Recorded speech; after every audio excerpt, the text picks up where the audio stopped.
Baik, kembali lagi di channel True Story. Apa kabar teman-teman semuanya? Yang jelas dalam keadaan sehat ya. Mari kita simak informasi sebagai berikut. Pengangkatan tenaga honorer 2022 bukan jadi PNS dan P3K. Ternyata ini alasan pendataan non-ASN.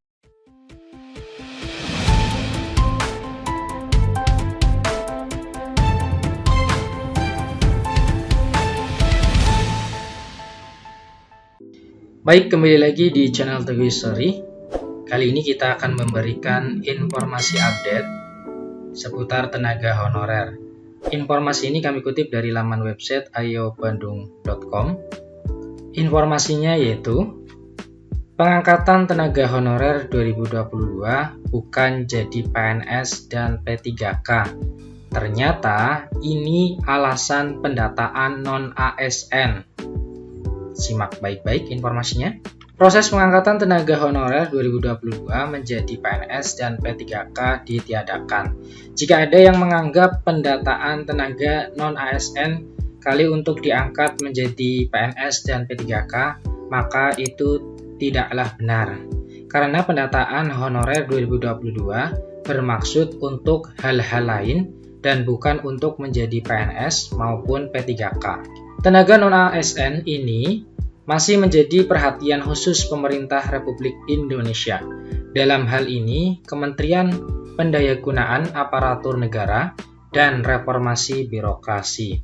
Sebab, mengingat tahun depan, tepatnya November 2023, tenaga non-pemerintah ini akan ditiadakan lagi perekrutannya. Nantinya, di dalam lingkungan instansi pemerintah, yang ada hanyalah pegawai negeri sipil dan pegawai pemerintah dengan perjanjian kerja. Lantas P3K berbeda dengan pegawai PNS lainnya.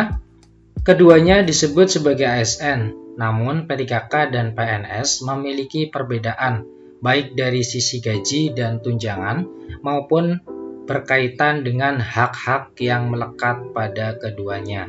Saat ini pemerintah Republik Indonesia masih berusaha untuk mendata semua tenaga non-ASN ini.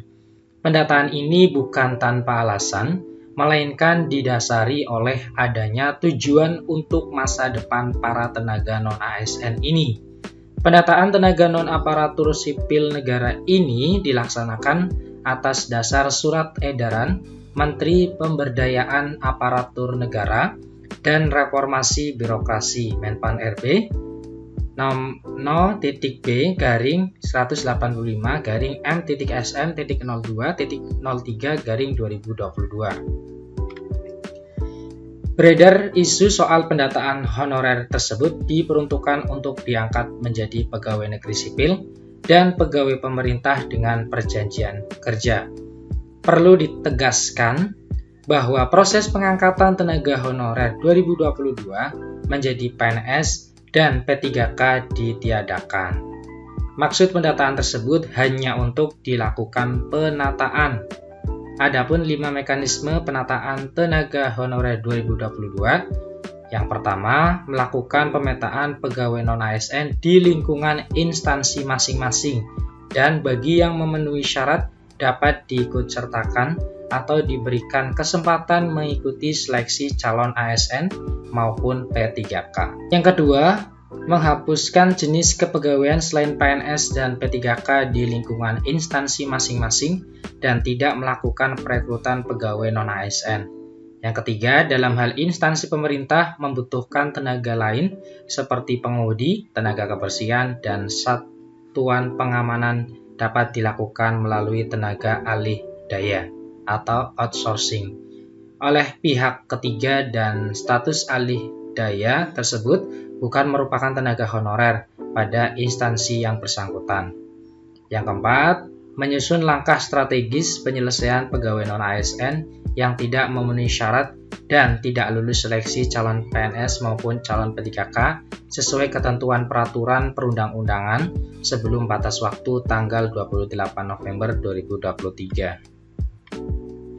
Yang kelima, bagi pejabat pembina kepegawaian yang tidak mengindahkan amanat sebagaimana tersebut di atas dan tetap mengangkat pegawai non-ASN akan diberikan sanksi berdasarkan ketentuan peraturan perundang-undangan dan dapat menjadi bagian dari objek dari temuan pemeriksaan bagi pengawas internal maupun eksternal pemerintah. Perihal itu dapat merujuk kepada surat edaran tersebut. Dalam mekanisme penataan sudah jelas bahwa pendataan tersebut bukan untuk diangkat menjadi kedua tenaga ASN tersebut. Namun bagi mereka yang telah memenuhi syarat untuk ikut seleksi CPNS dan P3K, maka akan diberikan kesempatan untuk ikut seleksi tersebut. Jadi pengangkatan tenaga honorer 2022 menjadi PNS dan P3K ditiadakan karena hanya bertujuan untuk penataan yang melewati 5 mekanisme yang ditempuh. Demikian informasi yang bisa kami share ke teman-teman semuanya. Semoga bermanfaat dan jadikan sebagai bahan referensi. Tetap optimis dan semangat. Semoga hajat yang sudah dipanjatkan bisa terwujud di tahun 2022 ini. Terima kasih. See you next time. Assalamualaikum warahmatullahi wabarakatuh.